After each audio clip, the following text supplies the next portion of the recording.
Tengo un hermano mayor, del primer matrimonio de mi padre. La diferencia entre nosotros es bastante grande, casi 20 años, pero nunca nos ha impedido convivir de la mejor forma cada que él puede visitarnos. Yo tenía unos 12 años cuando ese video del ángel caído se volvió popular.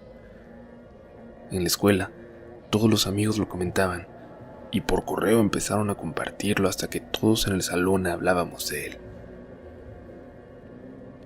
Por esos días, mi hermano pasó por la ciudad para visitarnos, enseñándole las fotos de las vacaciones que habíamos tenido días antes en la computadora. Nos pusimos a ver algunos videos graciosos, de caídas, y por alguna razón terminamos en videos de fantasmas, que siempre han sido mis favoritos. Llegamos a ese video, y en el momento en que ven al ángel, y sobre todo cuando voltea, mi hermano lanzó un grito bastante fuerte y casi se cae de la silla. Yo, la verdad, me reía como loco, feliz por haber logrado asustarlo con algo, pero después comencé a preocuparme. Tenía dificultad para respirar. Le hablé muy preocupado a mi mamá, que llegó a revisarlo e intentamos calmarlo. Parecía tener un ataque de pánico y no podía controlarse. En eso llegó también mi papá y entre todos logramos que se tranquilizara y poco a poco volver a la normalidad. No le dijo a mis papás qué es lo que tenía, pero cuando se fueron a buscar algo para cenar, y es que mi mamá con los nervios ya no quiso hacer nada, mi hermano me confesó a mí, solo a mí, la verdad.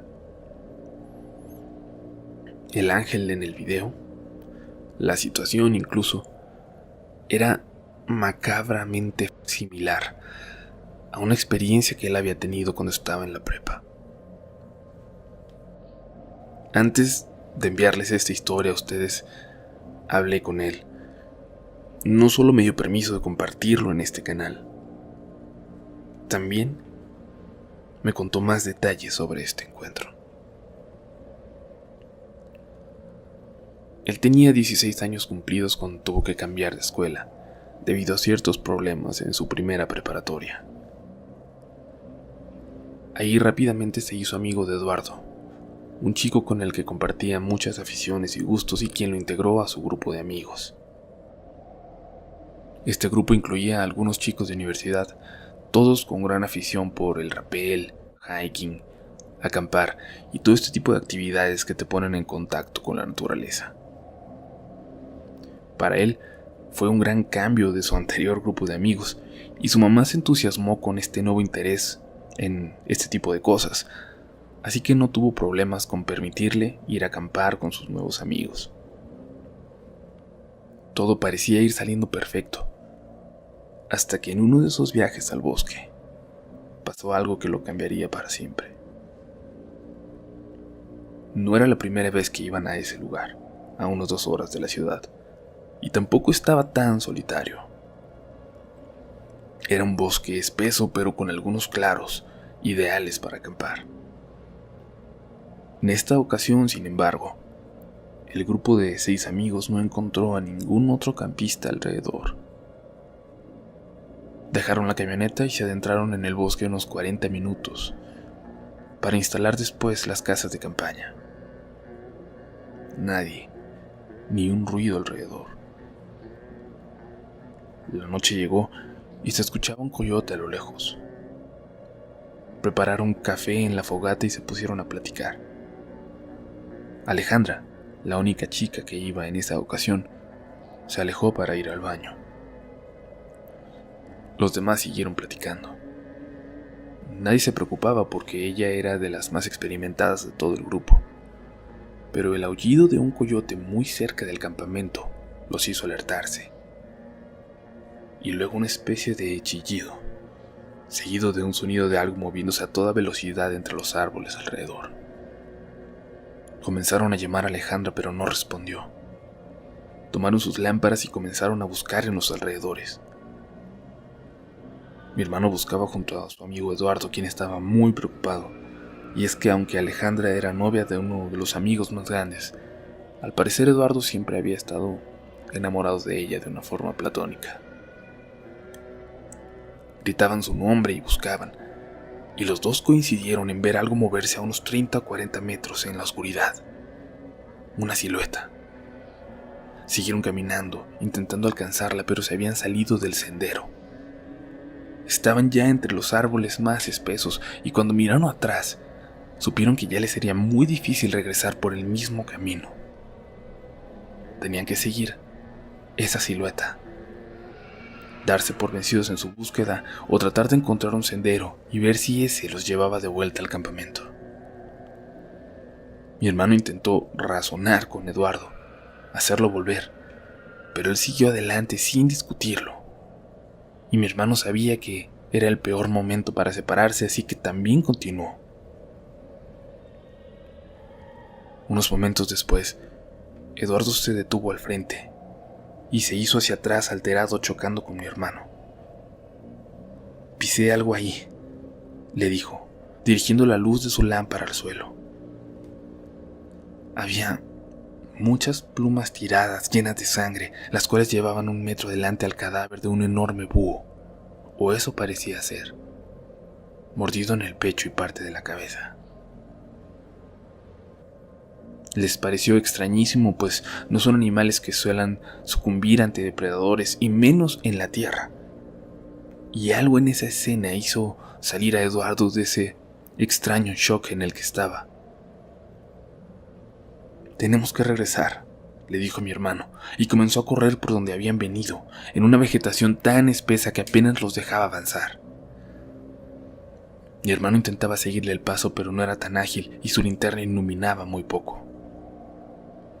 «Corre, corre, corre», escuchaba decir a Eduardo, que ahora lo decía lleno de miedo, sin dejar de correr. Se paró por un momento, en seco. Mi hermano pudo alcanzarlo. Eduardo iluminaba hacia las ramas de un árbol y detuvo a mi hermano con el brazo. Con un susurro le dijo: «Date vuelta, vamos a rodear por allá», dándole instrucciones de regresar nuevamente.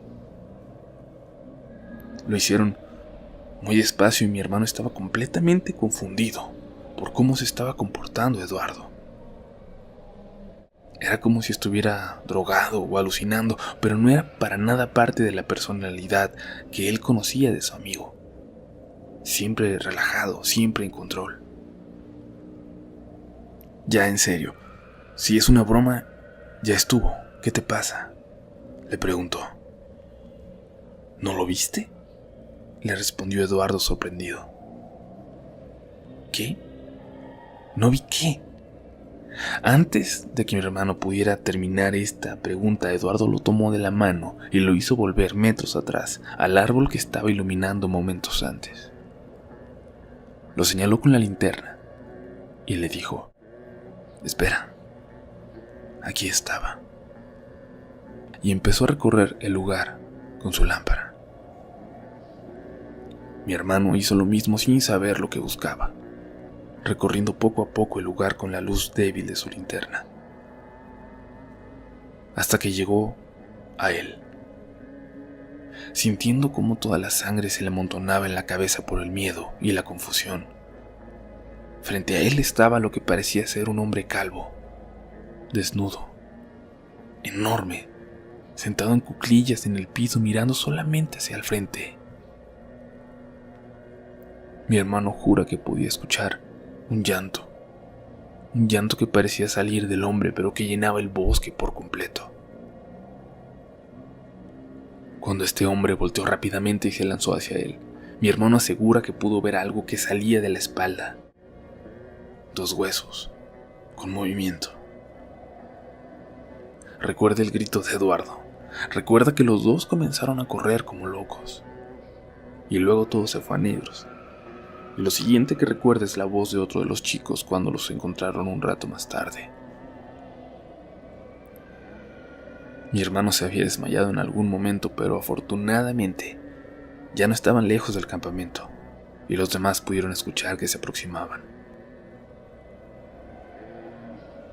Al despertar, antes de que pudiera explicar qué pasó, notó que Alejandra lloraba, describiendo a los demás lo que había visto. Un hombre desnudo, sin pelo, esquelético, observándola desde la oscuridad, agazapado en un árbol. Mientras Eduardo estaba en silencio, los demás le decían a Alejandra que se trataba de su imaginación, hasta que mi hermano les dijo que él también lo había visto. Guardaron silencio por un momento y luego le pidieron que no empeorara las cosas y que se callara. Era muy tarde y afuera comenzaba un viento muy fuerte, así que no podían volver hasta la mañana. Mi hermano pudo quedarse dormido ya casi cuando estaba por amanecer. Al despertar, minutos más tarde, quiso buscar a Eduardo. A estas alturas, la única persona que parecía no estar molesta con él. Un rato después, Eduardo regresaba al campamento, mientras los demás continuaban levantándolo. Encontré plumas, le dijo a mi hermano en privado. No plumas como las del búho, plumas blancas, muy raras. Esto está muy feo. Perdón por haberte traído. Conforme se alejaban del lugar en dirección a la camioneta, un llanto pareció llenar poco a poco el bosque alrededor. Nadie dijo nada al respecto, pero todos callaron cuando comenzó a escucharse. Mi hermano siguió siendo amigo en la escuela de Eduardo, pero se dejaron de ver fuera de ella. Al parecer, a él le pidieron que no volviera a llevar a mi hermano a acampar. Alejandra también dejó de ir. Después de la prepa perdió el contacto con Eduardo y se olvidó de toda la experiencia, hasta que yo le enseñé el video. Un video que ya muchos han aclarado, pero que, aún así, era demasiado parecido a lo que él vio en aquel momento. A mí me dijo, esto es lo que vi, tú saca tus conclusiones.